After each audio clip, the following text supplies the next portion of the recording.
What's going on, everybody? Nick Whalen and not Alex Barutha. Kirien Sprecher here with me for the Monday edition of the RotoWire Fantasy Basketball Podcast. Alex is out gallivanting around the state of Florida, taking a much-deserved vacation this week. So, Kirien, appreciate you stepping in. Obviously, if you're watching this podcast or listening to it, you're familiar with Kirien. He hosts with Mike Barner and has hosted with him throughout the season. Kirien, this is our final week. We'll still mix in some playoff episodes. We'll have plenty of off-season content coming your way, especially on the RotoWire Fantasy Basketball YouTube channel. But obviously, most fantasy leagues are over. If yours still goes through game 82, I empathize with you. I'm in a couple of leagues where that's the case. I am starting to more and more prefer leagues that end at the end of March at the latest. I think there were certainly times in our stake league, Kirien, where I wish the season had ended even like 2 weeks before that. But we have very clear hierarchies, I think, right now in both conferences. And that's been the case for a while. But I think we got to start with the playoff race in the West. The play-in race. I mean, there are, 6-7 teams who could see their fortunes change significantly over this final week of the season. The LA Lakers are currently the 3 seed. They have the inside track to hang on to the 3 seed, partially because they went in and beat the Thunder yesterday. Denver's lost 4 in a row. The Warriors, get smoked by the Rockets. So some things have broken their way, but they're not out of the woods. They have a tough schedule the rest of the way.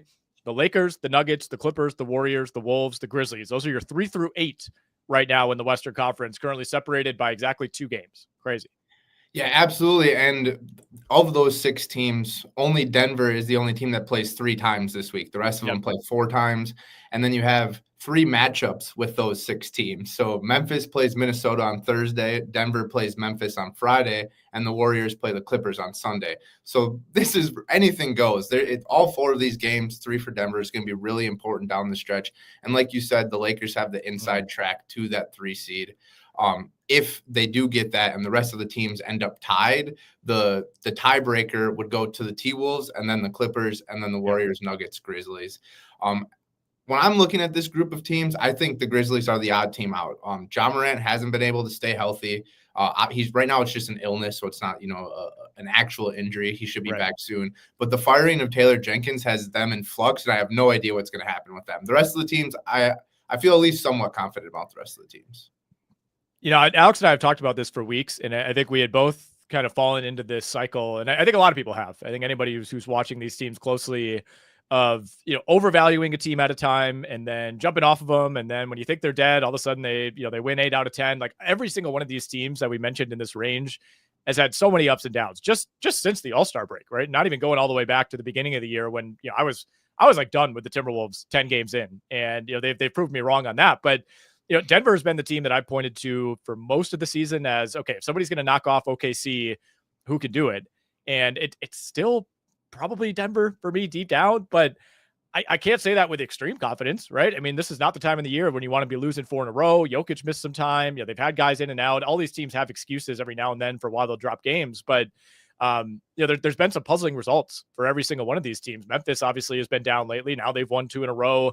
I think the Rockets were a team that I looked at as certainly a difficult first round matchup, but a matchup that you would almost by default target because you don't really want to play LeBron and Luka and Reeves. You don't really want to play Jokic. I don't think anybody wants to play a healthy Kawhi Leonard who's playing back-to-backs right now. So by process of elimination, you're like, yeah, I guess the Rockets, they don't really have that much championship experience. They're young. And then you see what they did to the Warriors and Steph yesterday, and it's like, man, I don't know if I want to go up against that team in a 7-game series either. Yeah, and the Thunder just a couple of days ago too. The Rockets handled. I've heard so much about the Knicks struggling against good teams this season. Yeah. Obviously, we're talking about the Western Conference.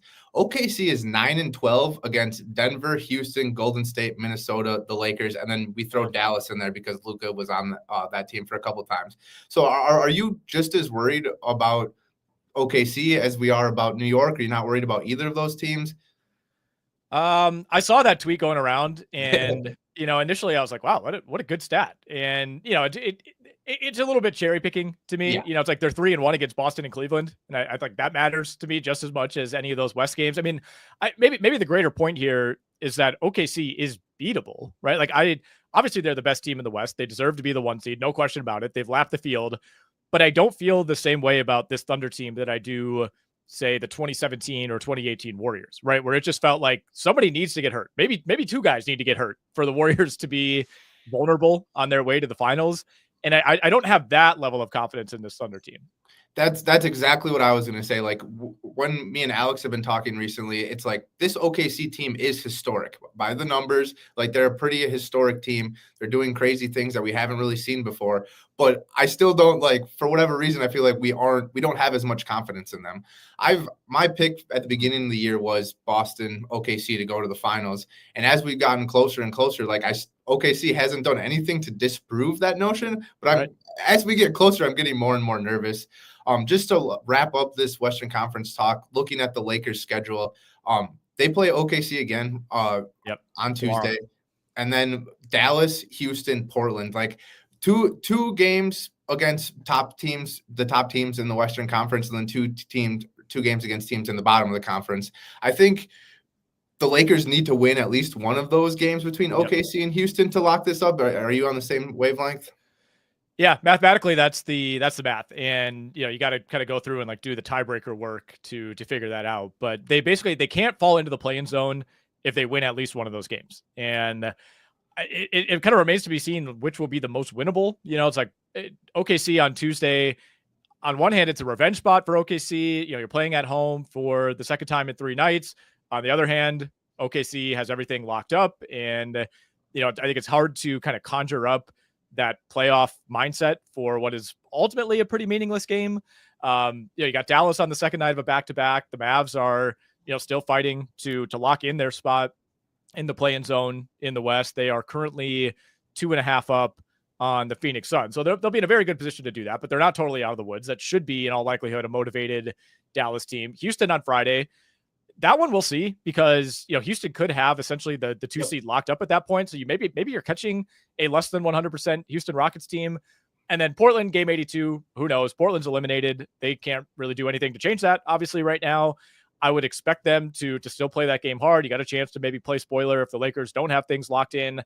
If I'm the Lakers, I think you want the home court advantage, but we're not going to know until Saturday, maybe Sunday even, like what the matchups are. It's going to be really difficult. Like if the Lakers have a team that they want to face, or the Rockets have a team they want to play, some teams trying to line up the 4-5, like you can't even do that because you have no idea what's going to happen over this last week. And like you said, there's so many teams that play each other that there's really not a team out there in the West, at least, that you could just look at and say, oh yeah, they'll go 3-0 or they'll go 4-0, no problem. They play a bunch of bottom feeders. Like that's not the case. The schedule is pretty backloaded for a lot of these West teams.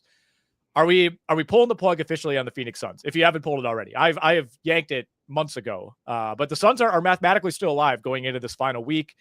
They do play 4 games. We have no idea how many of those games, if any, Kevin Durant will play.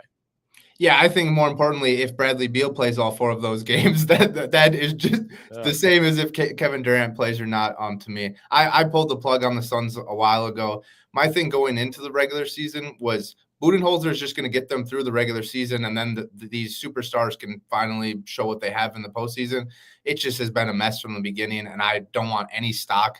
I think even with the Grizzlies firing Taylor Jenkins and us not really sure what's going on for the future, what's going to happen in the future, I still think Memphis is a better team, and I have way more confidence in Memphis right now. And while I said like Memphis is probably the odd man out of that 6-team group that we're talking about, they finished the season Charlotte, Minnesota, Denver, Dallas. So who knows what that Dallas team is going to look like on Sunday. Charlotte, that team, KJ Simpson and Seth Curry are starting on a nightly basis. So it's going to be really interesting. I feel like we can make proclamations right now, but one game or another and anything can change. So looking at the play-in zone specifically, like we know, barring a stunning reversal here, which is possible, by the way, like it wouldn't shock me if the Kings like just totally crap the bed and go 0-4 and the Suns somehow get in. Like it wouldn't be anything that the Suns are doing. It's just how this has gone, where like the Kings and the Mavericks, the Mavericks, there are obvious reasons for this, but this door should have been slammed shut weeks ago and it just hasn't. But let's say it's Sacramento and Dallas as the 9-10. Those teams obviously can't move up. Who is most vulnerable to you if they were to fall into that play-in zone? Because whoever's in the 7-8 game, obviously the winner of that, you lock up your spot, you get the 7 seed. The loser of that game, you're getting the winner, presumably, of Sacramento, Dallas. You'll be favored, whether it's Memphis, Minnesota, Golden State, the Clippers, Denver, whoever, you'll be favored, but it's not like that's just an auto win. So is there a team in that group that we're talking about, and maybe Memphis is the obvious answer, but is there a team that if they do fall into the play-in, you start to think, man, I'm a little concerned about this?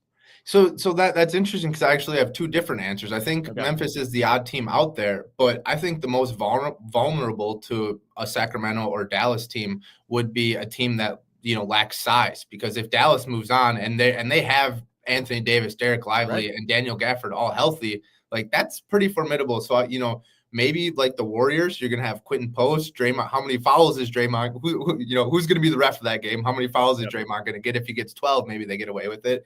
But that's what I would be looking at. Maybe if the Lakers slip, Jackson Hayes has to go guard Anthony Davis and company. Like a Dallas Lakers play-in tournament game would be kind of wild to me. I don't think that's going to happen. I think a lot of things would have to go the right way for that to match up. But I would be looking at size, and I think if the Kings move on, you're also going to have to match up with Sabonis, right? And that's going to be a bad matchup. So I think the teams that lack size in that group of six, Zubac is great.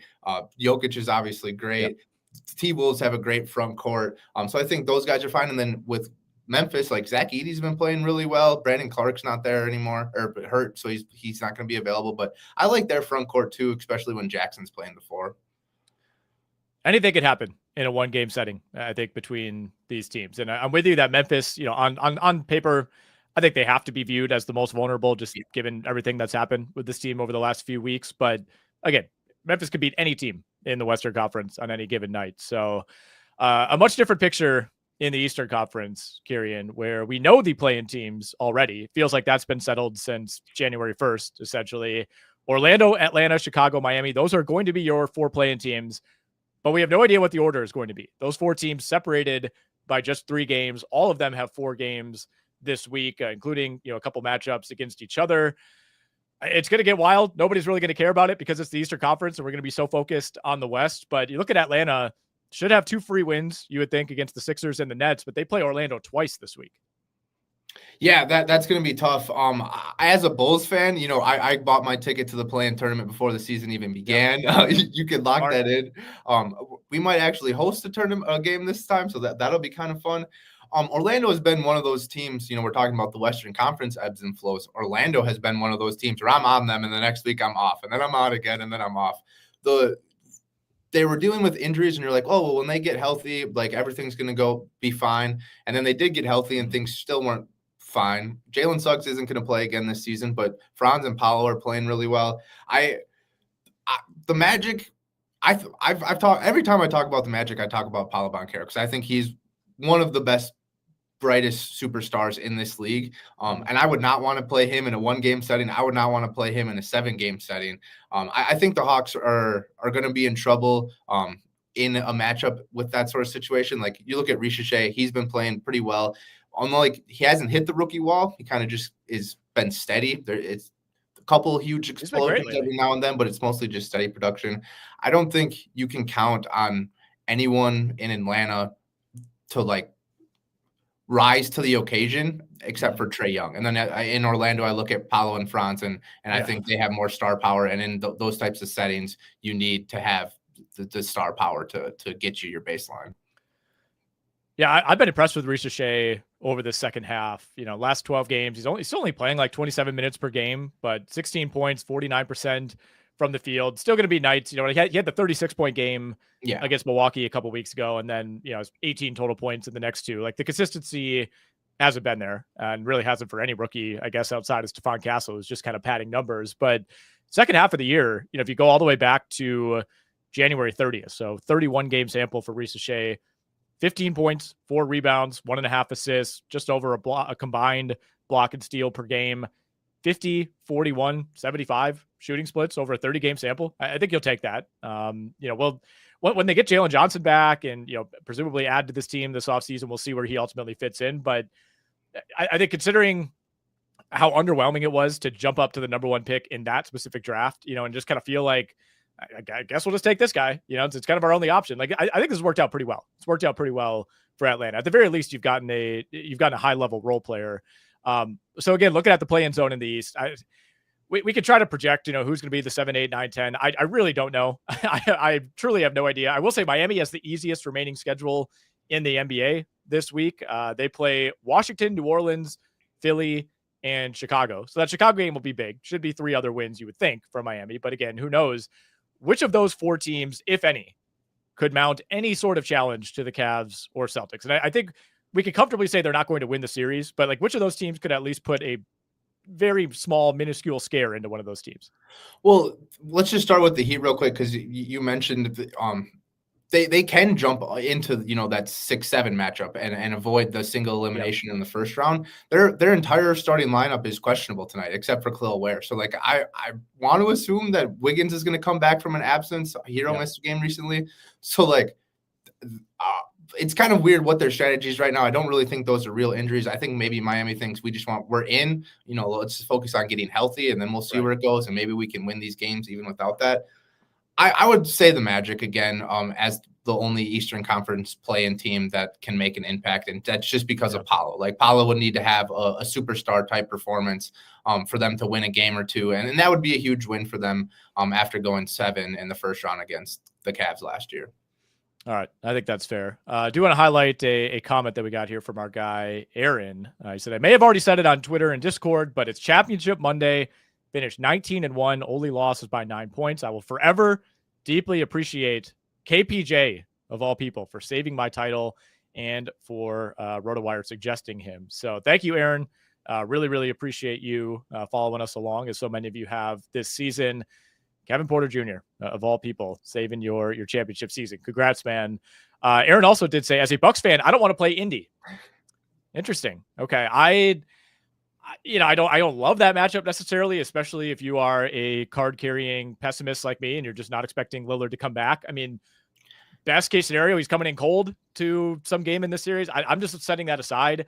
I think these are all, whether it's the Bucks whether it's the Pistons or the Pacers, I think that's a 50-50 at best for Milwaukee, but I would still rather play the Pacers than I would the Knicks. What am I talking about? Yeah, absolutely. I think you're going back to the trauma from a long time ago, the Jimmy Butler trauma that you don't want to play the Heat. And then I think maybe a little bit of the Tyrese Halliburton. I have a couple of buddies that are Bucks fans, and that in-season tournament game, they're still kind of, turned the wrong way by Tyrese, even though he's a hometown kid. I think it all rides on Dame. Since that trade, if Dame and Giannis are healthy at the same time during the playoffs, they can beat anyone. If they're not, they're going to struggle a lot. Like that's just how it's going to go. Yeah, I think there is always this argument of, well, the Bucks could have the best player in that series. I get that. I think you can make that case for any Eastern Conference opponent, and I think it's gone a little bit undercover just how good Giannis has been, especially lately. Last 7 games, by the way, for Giannis, 33 points, 12 rebounds, 9 assists, 1 steal, half a block, 63% from the field, over 70% at the line, which for Giannis is like shooting 95%. So that's all well and good, but like you're still struggling to beat the Suns. You're still like, it takes well into the fourth quarter to pull away from the Philadelphia 76ers the other night. Did get a really big win without Giannis against the Pelicans yesterday, but it just hasn't mattered. Like Giannis is playing as well as he's ever played at any point in his career. And this still just feels very much like a 5 or 6 seed. I think early in his career, when they were playing well, he wouldn't have to put up these types of numbers because there was other guys around him. They were winning. They were winning big. He would get benched in the fourth quarter. He needs to put up these types of numbers because they desperately need all of that production. So there's kind of that funny give and take where it's like, yes, he's playing the best ball of his career because he has to play 40 minutes, because he has to attack the rim. He has to do everything for the team at all costs. So I think I'm not taking anything away from the numbers or saying that like it's empty numbers or anything. I'm just saying that like, it's better to have a guy go 3 for 3 with 3 home runs and then he gets taken out for a defensive sub than having, to stay in the game. All right, maybe we'll talk a little more playoff races later in the show. And if you have any playoff questions, any remaining fantasy questions, feel free to throw those in the chat as our weekly episodes come to an end this week. But I want to talk a little fantasy with you, Kirien. I specifically want to ask you about your stake league auction strategy, which technically did not work out. You were hit with some injuries, so that was a part of it. There were certainly times this season when it looked like it was going to work out, but no one has ever been less aggressive in the RotoWire Stake League auction than you, Kirien. And when I say that, I mean just kind of sitting out the early part of the auction. You're not the guy that's going to pay $75 for Wembanyama. You're not putting 69 on the table for Nikola Jokic. the goal of that, of course, to kind of clean up in the middle to end of the auction. You can basically buy whoever you want. Looking back on that, obviously you've thought a lot about that team. You followed fantasy basketball as closely as anybody. What was the fatal flaw in that strategy, at least as it pertained to your specific team? Okay, so I don't have the full team or listed out or how much I spent on each player, but my strategy going in was I think there's 9 starting spots and 4 bench spots. So something like that. So I was like, I want 12 quality players. I want 12 guys that I could start on any week and be happy with it. So, you take your $200 divided by 12. That means like you're going to spend around $30 on your top player and then, between 15 and 20 on the rest. And it worked out well. I got a lot of players that I wanted to get, Pascal, Mikal Bridges, Josh Hart, Jalen Suggs before his injury. Like these were all guys that I was targeting heavily, and I thought I got on pretty good deals. Naz Reid I got for like $16 or something, and then obviously the injuries in there helped out. Getting centers like DeAndre Ayton and Derek Lively for like $18 combined. I felt like I was getting a lot of good deals, but the fatal flaw was, and the strategy is, you have your 9 starters, and if someone gets hurt, they're inevitably going to get hurt. You don't have to rely on the waiver wire, right? You just have your bench guys and you can put them in. And you don't have to rely on, getting the top waiver wire pickup every week. Well, the issue was whenever people started getting hurt, I didn't want to drop anybody on my team because they were all like worthy of being rostered in a 16-team league, right? So when DeAndre Ayton gets hurt for 3 weeks, like, do I drop him in December to pick up, Donovan Clingan or something? No, you can't do that because when you drop DeAndre Ayton, he's going to get picked up immediately. So I think next year, like, I'm still going to be pretty conservative, but I'm not going to go quite 3 or 4 guys deep on the bench. I'm going to go probably 1 guy deep on the bench. Injuries are inevitable, and I was trying to get ahead of the curve. But by trying to get ahead of the curve, I ultimately, stopped my progress because I didn't really make a true waiver wire move until, January or February. And you really got to be taking advantage of the waiver wire if you're gonna make hay in fantasy basketball. I know Baruth has tried that strategy, in years past as well. And he said it's difficult. Like you almost become too balanced, right? Where it's like, I got too many good guys. Like he said, I prefer to now have at least a spot or 2 where I could just stream in. You feel like this obligation to hang on to guys longer than maybe you should, because you're right. They will get picked up if you drop them. You only got the 1 IL spot in this league. And looking at your team, I'm looking at your draft results right now, Kirien, or your auction results. And like, on paper, this looks pretty good. But the problem is, how many games did Emmanuel Quickley end up playing? It's like, all right, it's January 1st and Quickley's playing every other game the rest of the year. The Suggs injury really, really hurt you. I mean, he was fantastic earlier this season. That looked like that was going to be one of the bargains of the auction. Zion at $30, that it just is what it is. It's like if that's your second biggest buy, whether it was you or anybody else in the auction, like that one's tough to come back from, because that does count as a pretty big buy for you. It's not Jokic money, but spending $30 on yet another kind of lost fantasy season for Zion. It's like, if you had made that same investment on, I don't know, who's the player who went for a similar price, Darius Garland, for 26, you're probably in the top half of the league. Yeah, and absolutely. And Zion was probably like the one biggest regret because I had the money and he was the last guy available. And, look, I think he played 70 games, something like that last year.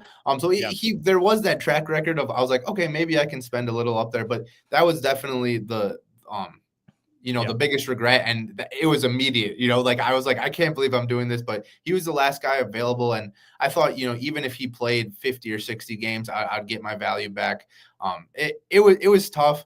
And,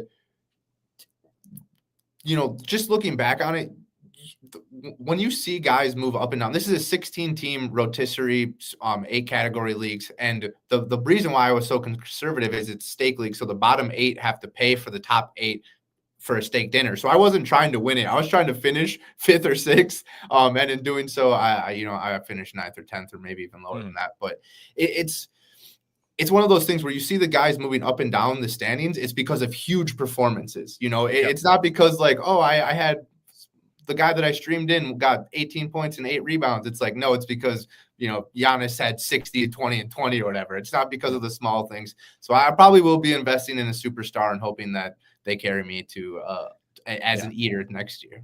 Yeah. Well, again, on paper, coming out of the auction, your team I thought looked a lot better than mine, where I had Aaron Nesmith for $1, Harrison Barnes for $1, Bub Carrington, Luke Kennard, Yves Missy, all guys who were off that roster pretty quickly.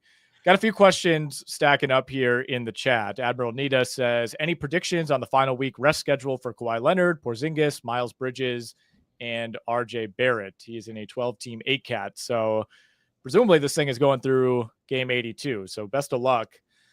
We'll start with Kawhi. I guess we'll take these, excuse me, one by one. So Clippers, as we talked about, at the top of the show, Clippers are very much in win as many games as you can mode this week. So unfortunately, the week starts with a back-to-back. They play Tuesday, Wednesday, home against the Spurs, home against the Rockets on Wednesday, then at Sacramento Friday, at Golden State Sunday. Now, the final 3 games are the biggest ones here. That's when you're going head-to-head with a couple teams above you or near you in the standings in Houston, Golden State. The Sacramento game probably matters more to the Kings than it does the Clippers, but still want to win that if you're the Clippers. Very much in danger of falling into the play-in zone. Now, Kawhi Leonard, Kirien, did play a back-to-back for the first time in a very long time this past weekend or late last week against Dallas. Played both of those games. They were both big blowouts, big wins for the Clippers. So he played only 24 and 25 minutes, didn't necessarily get a super representative sample. To me, that's an indication that Kawhi Leonard is cleared to play back-to-backs. I think they probably throw him out there tomorrow against the Spurs with the expectation that hopefully that's a blowout and you don't have to play him 35 minutes. Also would not totally shock me, I guess, if they played it safe and said, hey, we think we can win this game without Kawhi. But I think you're getting at least 3 games out of Kawhi this week. Like worst case scenario would be maybe he sits out tomorrow and then he plays Houston, Sacramento, and Golden State. So that would be the rundown on Kawhi. Porzingis, a little more complicated. He's been dealing with an illness, did not play yesterday. He's just, missed a ton of time over the last couple of months.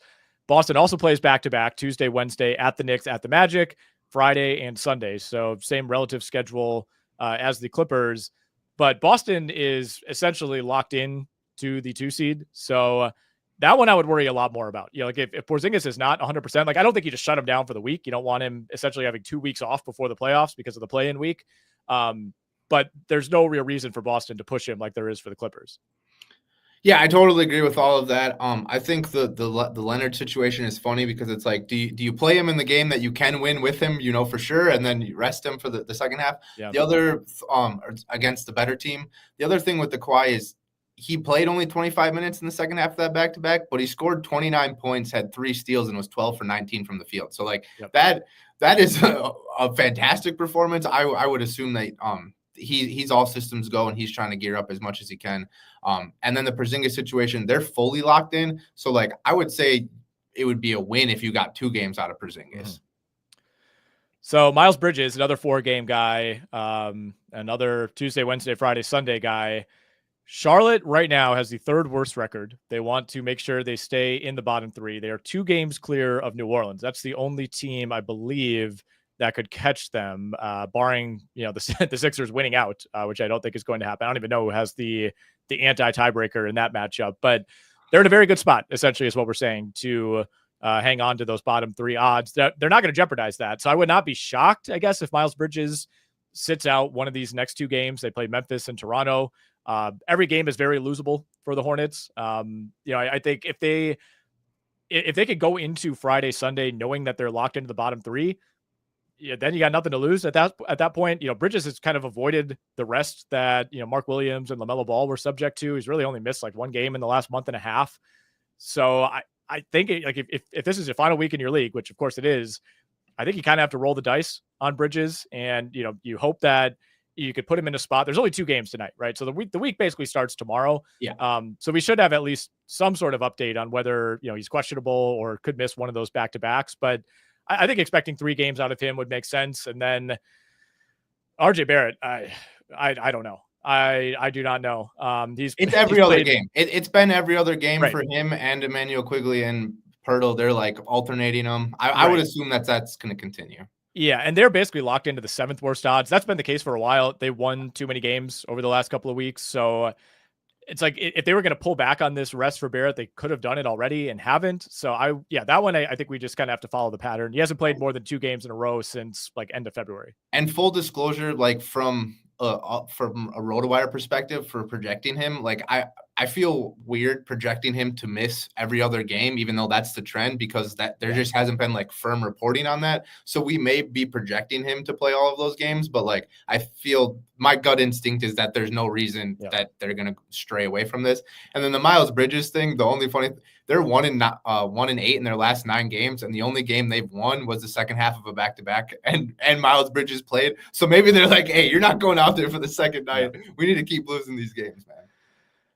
All about staying in the bottom 3 if you are Charlotte. All right, some more good questions here. Joseph says, who would you drop, Emmanuel Quickley or Jamal? Assuming this is Jamal Murray.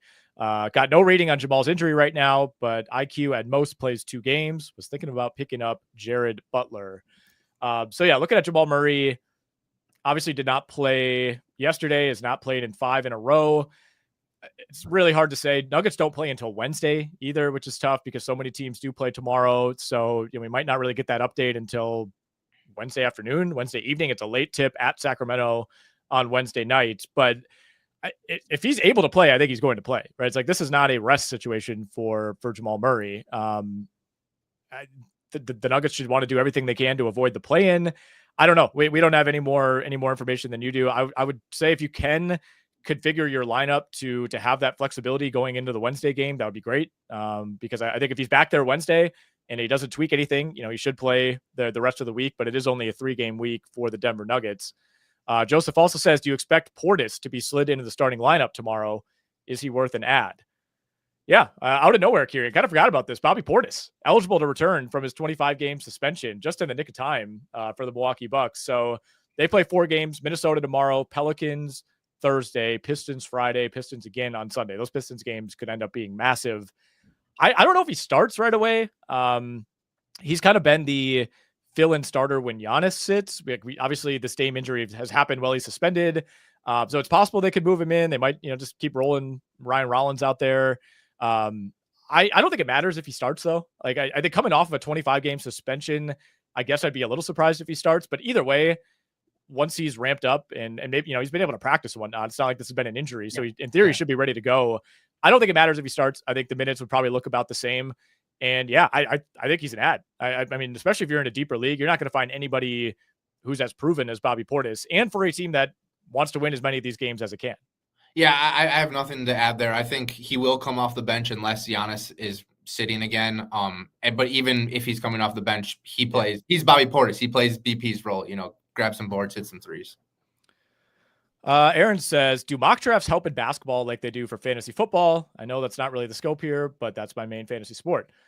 Good question. Very good question. I mean, just about everybody at RotoWire plays at a bunch of, fantasy football, fantasy baseball, golf, whatever you want to name. I know you do fantasy WNBA, Kirien.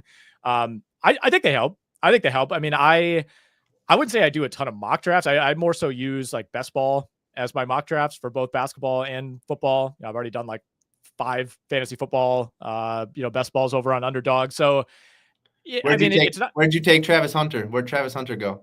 Last I checked, his ADP was like 95. Too high. I think that's insane for a guy we don't even know how much offense he's going to play. But it helps if you're somewhat of a novice, and you want to learn the player pool. Obviously that helps, but just to get a general range, to see where guys are going. It's not necessarily ever going to be a 1-to-1. Like, oh, I got this guy a bunch of times in my mock drafts, and he's off the board 2 picks earlier in your actual draft. Like, it's never going to give you like a full on, like, here's exactly how it's going to play out. But yeah, I would recommend, just go over to Underdog or your preferred site. You can find these $3 drafts, and it's a lot of fun. You could do, I do slow drafts this time of year. You just get an alert, you make your pick, you get to scan the board, see where everybody's going. So I definitely think they're valuable.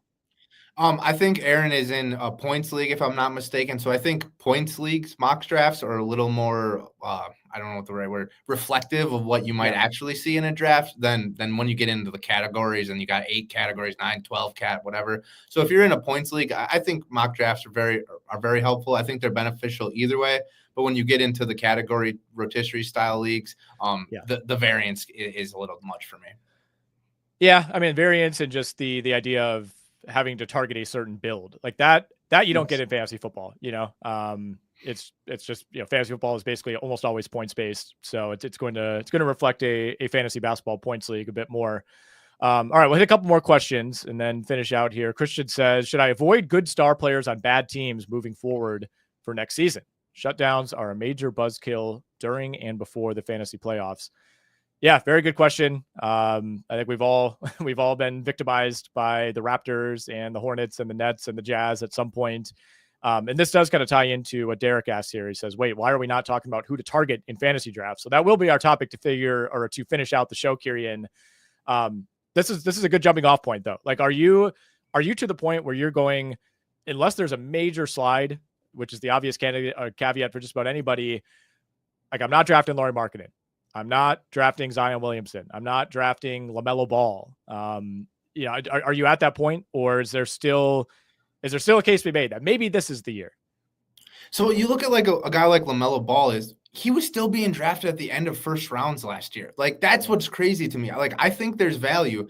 When I took Zion at half the price of LaMelo Ball, right? So based off of like where like your value is coming, I think you can still go after some of these guys. DeAndre Ayton, I spent $10 on him in an auction league, and he played 3 of the 6 months, and I still got pretty good value for $10. I think if you're going to draft these guys, you just have to be aware that there is the possible shutdown. So maybe moving off of them, trading them, doing those types of things. But you just can't predict or project any of this.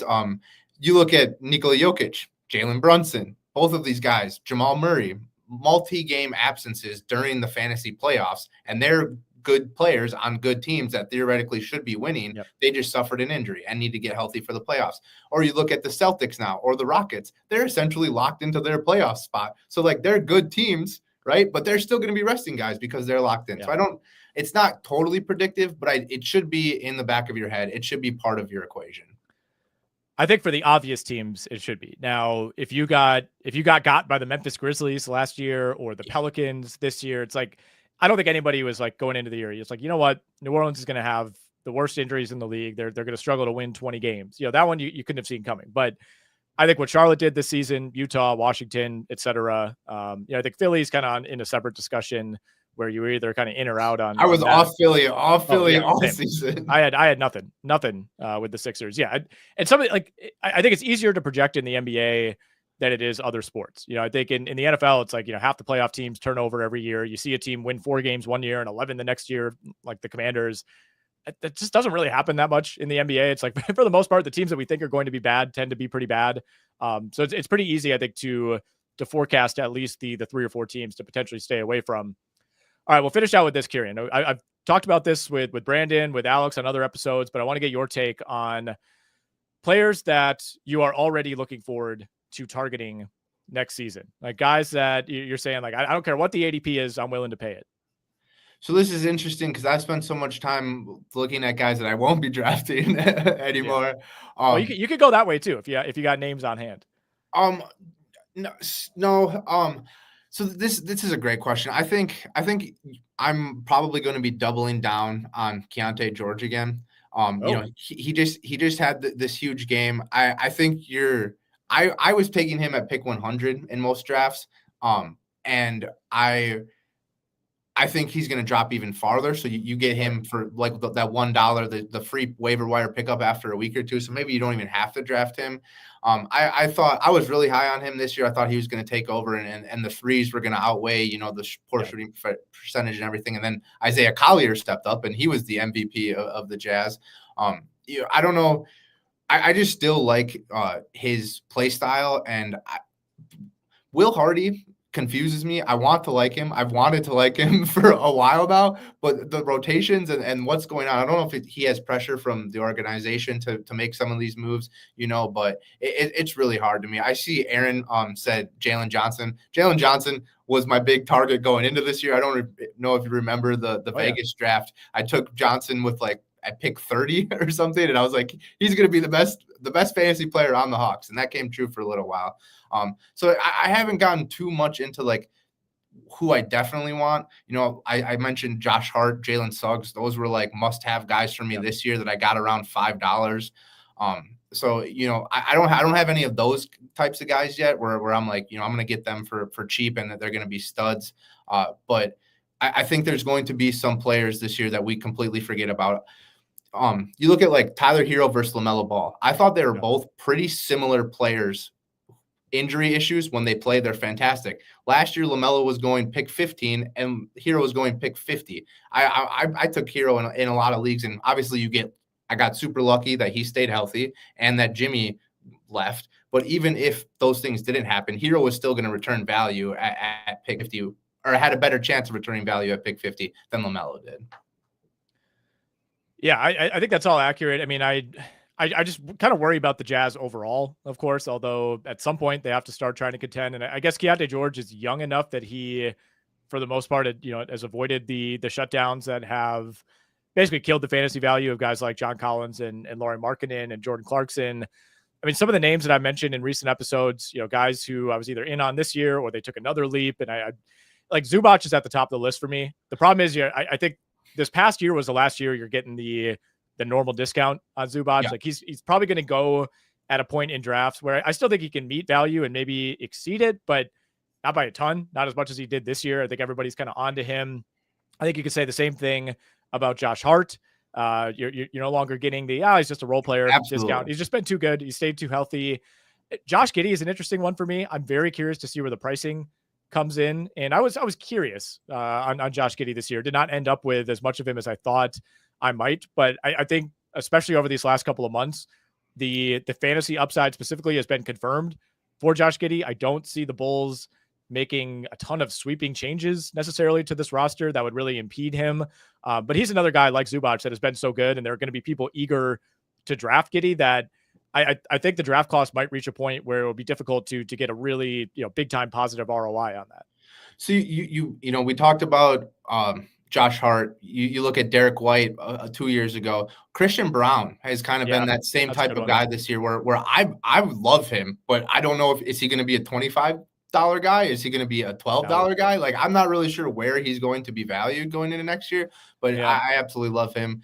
In the CBS Keeper League, I have Amon, Asar, Paolo, and Wemby. So I'm really excited about that going into next year. Hopefully those guys can stay healthy.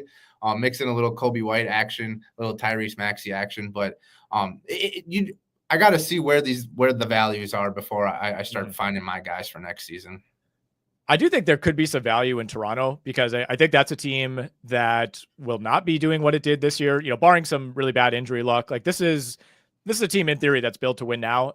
We could quibble about the ultimate upside. Is it the 4 seed, the 5 seed, the 6 seed in the East? Like they're not the team that I would look to and say, hey, they're going to push Boston or Cleveland next year, but they should be good enough that they are not tanking games in January and pulling starters in games that they're leading by 1 with 8 minutes left. And I think that there might be kind of a built-in discount for Raptors players because of what happened this year with pretty much all their key guys. So I think, you're not going to have to pay necessarily the same price on Barnes. I think everybody's frustrated with Quickley. Everybody's frustrated with RJ Barrett. Like, I think there might actually be deals to be had when it comes to Toronto. I had Amen Thompson on my list. Everybody's going to be all over him. Goes without saying, as you should be. I think Denny Avdia, the way he's closed the year, I think it's going to be really, really interesting. One of my biggest profits this year was Onyeka Okongwu, who I think I got for $4 in the stake auction, just waiting finally be the starter. Clint Capella is out of there after this year. I still think he has another level to go up. And then a few other names that I had on my list. And these are guys that I don't think will cost exorbitantly, like guys who I think could still make a leap next year. Isaiah Hartenstein, who I just want as Chet Holmgren injury insurance, basically. I don't think we're like totally out of the woods on Holmgren just being healthy. Devin Vassell, who's been, kind of sucked into another lost season for the Spurs. I think he's been really good. Dante DiVincenzo, who got off to a horrible start, but has looked a lot better. And sticking with the Spurs, Stephon Castle. Stephon Castle had a much better rookie year than I would have ever expected. I know the whole rookie class has been underwhelming. You could certainly poke holes. I heard you had a 9-1 rookie of the year Stephon Castle ticket. Oh yeah, it's sitting in my car. And he's still out projecting what you thought he was going to do. Yeah. No, honestly, yeah. I mean, my expectations were extremely low for this entire class. And what are his numbers on the year? I know he's been putting up a bunch of empty numbers the last couple weeks. I mean, he's averaging 14.5 points, 3.5 rebounds, 4 assists, 42% from the field, 28% from 3. Like, this has not been an all-time rookie year, but I think you see like most rookie guards in general, even the best rookie guard seasons are like, you're 78th in fantasy value. It's like, it's just almost impossible for rookie guards, especially in 9-cat leagues where they turn the ball over a ton to be like really good fantasy players right away. And I think Vassell has already, Castle has already shown more than I thought he would. The question is, can he make the leap shooting wise? It feels like 50-50 with these guys. Like sometimes there is kind of a linear, obvious progression. Other times you are left thinking the same about Scoot Henderson now as you were this time last year. So that to me could go in any direction, but that is somebody I want to bet on. That is an ascending team. I think a guy who works really hard, a guy who at the very least, even when Fox and Wembanyama are out there, yeah, he's not going to be giving you 28 and 8 every night, but he can fill the stat sheet. He can defend. And if he could just become like a 33, 34% 3-point shooter, I think he's somebody that you'll still be able to get at a pretty good price next year. All right, so while we're talking rookies, Devin Vassell, I was also really high on him this year. I thought you get the discount with him coming off the injury, and then he was minutes restricted and everything. Now he's kind of finally playing really well, so I really like that.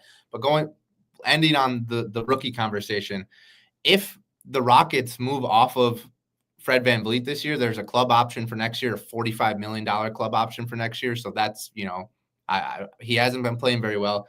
Reed Sheppard, I mean, he hasn't played hardly at all this season. I saw, something on Twitter, Tim Bomtem saying that Sheppard would run away with Rookie of the Year if he was playing 25, 30 minutes this season. Yeah. That Reed Sheppard could be a very, very interesting fantasy piece going into next season. Yeah. But I think it all relies on what happens with Fred VanVleet's contract. Yeah, I think that's a good one. I mean, Houston, I think could do a lot of things this offseason to shake up this roster. I think it might depend a lot on what they do in the playoffs, right? Absolutely. And I've heard arguments to both sides. It's like, let's say they just get hammered in round one by, I don't know, the Clippers. And it's just like, wow, all right, we got to do something. Or they make it all the way to the West Finals and come up just short against OKC. Like, is that enough where you're like, okay, let's run it back and we'll be better next year? Or is it like, hey, we're one piece away. Maybe this is the summer that we go out and shake things up. So Houston's going to be fascinating to watch. They still have too many guys. I think they know they have too many guys. There's a reason that someone like Reed Sheppard is just not even on this team, basically. They're going to do something, I think, to consolidate. And just real quick, who made it out of the Western Conference last year? The Dallas Mavericks. They felt like they needed to make a change. Who did they play in the Western Conference Finals? The Timberwolves traded Cat. So even if the Rockets do make a run, I would not rule out a complete overhaul if it wasn't what they thought it was going to be. All right, good stuff, man. We'll cut this off here, Kirien. Appreciate you stepping in for Alex Barutha. I know you will be doing your final episode of the season later this week with Mike Barner. You guys have been doing awesome work all season long, but doing great work for us on the website side of things as well. And again, appreciate you taking some time, man. Enjoy this final week. Yeah, absolutely. Had a blast doing it, man.